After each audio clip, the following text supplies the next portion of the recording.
I am known for my chicken wing recipes, child, and I'm finally dropping a fried chicken wings recipe for you guys. And you better believe these are seasoned from the inside to the out.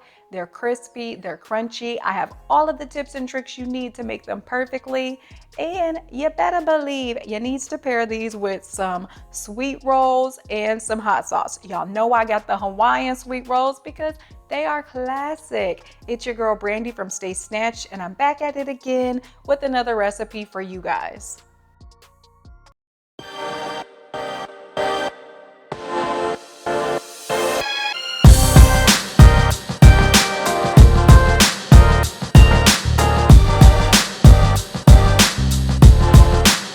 Let's get into these ingredients. I like to use separated wings, which means that you have a drum and you have a flat.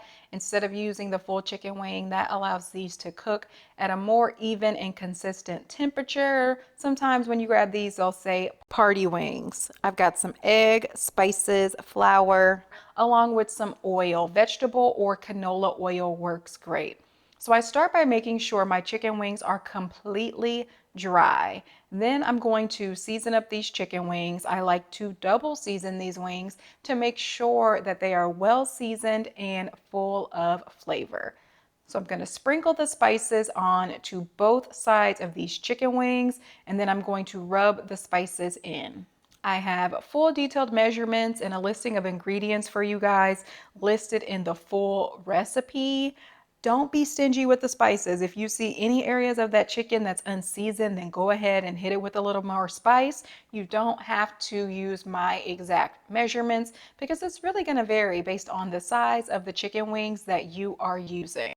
From there, I'm going to make the breading. I'm going to start with just some all-purpose flour and then more spices. This helps ensure that the chicken is seasoned from the inside out. And I'm adding this to a bag. You can also use a paper bag. I'm going to shake those spices and the flour up. And next, I'm going to dredge those seasoned chicken wings into my eggs here. This is what's going to help our breading fully coat to the chicken wings because we want them super crispy. We want a thick coating on those wings, child. So then I add them to the bag, and I do that in batches just to make sure that everything gets completely dredged in that flour mixture. I'm going to toss that around, and then I'm going to take the chicken wings out, and I'm going to let these rest for at least 10 minutes.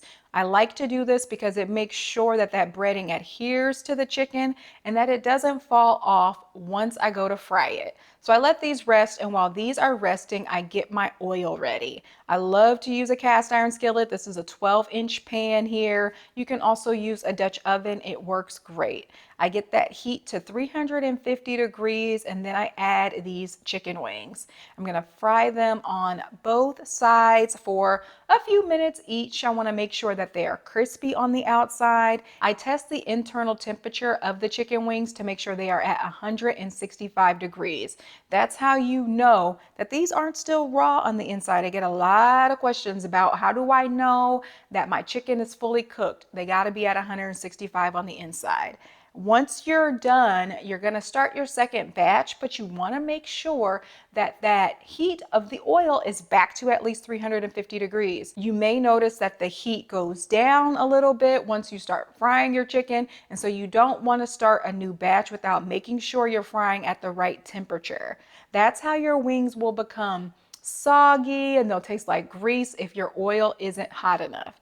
The same goes for if your oil is too hot. The outside is going to get super crispy and then the inside isn't going to cook properly. Make sure your oil is at least 350 degrees. I'd say 365, 370 tops. Once you finish frying up those chicken wings, place them on a wire rack. Don't use paper towels, y'all. That is what causes soggy chicken wings because the oil from the paper towels seeps back into that chicken skin and it softens it up. And we want these to be super crispy. So use a wire rack. And like I said, pair these with all the classics. I made some air fryer homemade fries, but the rolls and the hot sauce, honey, those are a must.